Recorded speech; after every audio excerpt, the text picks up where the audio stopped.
Welcome to the last breakfast. Please enjoy the video. In this video, I will show how to replace a cabin air filter in a Nissan Murano. First, open your glove box and remove all items. You'll need a small Phillips head screwdriver and your new cabin air filter. Make sure your vehicle's ignition is completely off before you begin. This simple maintenance task can greatly improve your vehicle's air quality and is easy to do yourself. Next, gently detach the dampener arm on the right side of the glove box.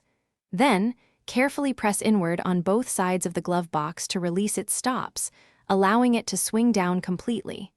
This will expose the area behind the glove box where the cabin air filter housing is located. It's usually a rectangular plastic cover.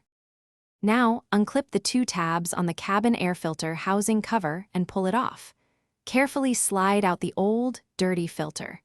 Pay close attention to the airflow arrow on the old filter. This is crucial for correct installation. Take your new filter and ensure its airflow arrow points in the same direction as the old one, then slide it into the housing. Finally, snap the filter housing cover back into place, ensuring it's secure. Lift the glove box and push in its sides to re-engage the stops, then reattach the dampener arm. Close the glove box. Turn on your vehicle and test the fan to confirm everything is working correctly. Enjoy your cleaner cabin air. Thanks for watching. If this was helpful, leave a like and consider subscribing. See you next time.